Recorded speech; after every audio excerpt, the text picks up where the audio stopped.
Com va rebre la condemna a 9 anys de presó per sedició? L'octubre del 2017, el primer dia que va venir la Txell i les meves germanes al locutori de Soto del Real, els vaig dir que es preparessin per un període de 10 anys. Per tant, tot i el despropòsit de les condemnes, no puc dir que hagi estat una sorpresa. L'Estat no falla mai. El tribunal el considera un dels pilars del moviment sediciós i diu que va empènyer la ciutadania a la resistència activa i a l'oposició al compliment de les ordres judicials. Què en pensa? En molts passatges, la sentència podria arribar a semblar elogiosa, si no fos perquè darrere la recriminació de voler pressionar em clava 9 anys de presó. La nostra funció és pressionar, sempre des de l'exercici dels drets fonamentals i l'acció no violenta, però és l'única manera que tenim per fer escoltar les nostres demandes als polítics. Si a mi m'ho haguessin preguntat al judici, ho hagués dit ben clar. Sí, l'objectiu era la independència. I només podien aturar la societat posant-nos el Jordi Sánchez i a mi a la presó. El tribunal diu que no dubta del seu compromís amb la no violència, però afegeix que va desbordar l'àmbit legítim de protesta. Que el tribunal afirmi que no dubta del meu compromís amb la no violència i que alhora em condemni a 9 anys per un delicte de sedició és kafkià. Desbordar l'àmbit legítim de protesta? Qui marca aquest límit? On està escrit que quan la manifestació supera un nombre determinat de persones ja no és legítima? Tens dret a manifestar-te, però sobretot no molestis i no desbordis els carrers.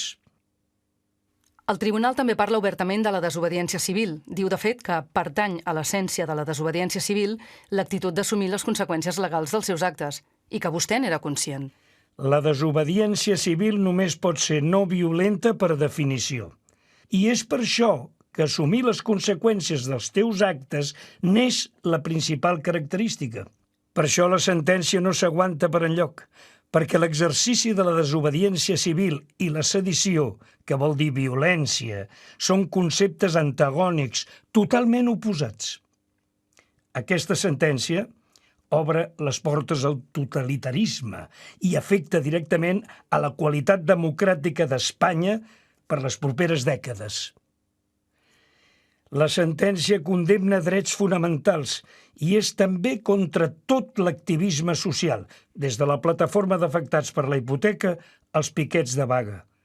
A partir d'avui, qualsevol acte de protesta o d'acció no violenta pot ser constitutiu de delicte de sedició. No existeix la desobediència civil violenta i per això acaben inventant-se el terme de desobediència tumultuària. Com diu l'August Gil Matamala, al final acabaran inventant el concepte de terrorista pacífic. Gran part de la seva defensa es va basar en denunciar la vulneració dels drets fonamentals, però el tribunal ho nega i l'acusa d'haver volgut convertir legítimes actuacions de l'Estat en actes repressius. Què li sembla? Que quan la sentència dedica més de la meitat de les 500 pàgines a justificar la no vulneració dels drets fonamentals i a rebatre el dret a l'autodeterminació de Catalunya com a nació, és més que evident que estem parlant d'un judici polític. El judici ha sigut una plataforma i altaveu sensacional. Vostè va dir que compliria la pena íntegrament. Ho manté? Ens cal fer molta pedagogia en aquest sentit. A mi, el primer. Quan Pedro Sánchez diu «haré cumplir íntegramente les condenes», és un brindis al sol. Tots els presos polítics o socials compleixen íntegrament les seves condemnes. Tu continues complint condemna fins i tot en llibertat condicional i aquesta no finalitza fins que signes la llibertat definitiva. En el cas del Jordi Sánchez i meu, això serà el 16 d'octubre del 2026. El que varia és el grau de compliment o tractament. No m'acolliré a cap hipotètic indult ni mesura de reinserció o resocialització. Si em donen el tercer grau un dia, és clar que l'acceptaré. El que he explicat diverses vegades És que no he volgut signar cap document que digui que em penedeixo del que he fet o que estic disposat a rehabilitar-me, perquè sóc un pres polític. Però això no vol dir pas que si el reglament penitenciari em permet sortir, no vulgui sortir. Quina resposta creu que haurien de donar les institucions catalanes a la sentència?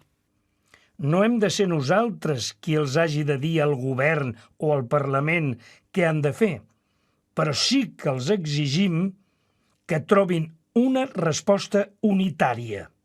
Us han empresonat un vicepresident del govern i una presidenta del Parlament i heu de donar una resposta consensuada a la gent i que la gent l'entengui. Cadascú ha de fer el seu tros de feina. Quan votem els polítics, els estem votant perquè ens solucionin els problemes, per això cobren. De veritat no poden trobar una resposta unitària al Parlament i al govern? A veure si ens passarà com el 2010, quan anàvem amb una pancarta de «Som una nació» i la gent cridava «Independència». Humilment crec que condemnant-nos en Jordi Sánchez i a mi estan condemnant la part de la societat catalana que segueix mobilitzada. Per tant, la resposta des de la societat civil només pot ser la reincidència. Perquè, finalment, aquesta mobilització constant acabarà forçant que l'Estat es mogui. De veritat es creuen que podran mantenir 13 anys de repressió sense seure i parlar? Tenim molt clars els objectius de la nostra mobilització: amnistia, autodeterminació i una solució política que l'Estat haurà de negociar. I aquesta és una responsabilitat compartida de tots els actors polítics. I al carrer? Creu que paralitzar el país amb accions com la de dilluns a l'aeroport és una bona resposta? Paralitzar el país forma part dels drets que té la gent per mostrar la seva disconformitat davant de les decisions dels poders de l'Estat. S'han fet grans marxes ciutadanes per la llibertat, però també hi ha hagut aldarulls tota la setmana. Què li sembla? El moviment sobiranista és no violent i no es pot qüestionar si ha de condemnar la violència. La condemna ha de ser rotunda. Els detinguts del 23 de setembre són presos polítics? Són presos polítics. Fins que no es demostri el contrari, ho són per les seves conviccions i per l'acció política. Ha arribat la sentència i el sobiranisme sembla més desorientat que mai. Ho està? Com a moviment sobiranista estem patint una crisi de creixement, però si seguim fent les coses igual, els resultats seguiran sent els mateixos. Jo li dic al moviment sobiranista que també hem de canviar. Ens hem de preguntar què està disposat a sacrificar cadascú. Amb manifestacions ja no n'hi ha prou. Cal assumir més compromisos. I hi ha una part de la societat que resisteix a això.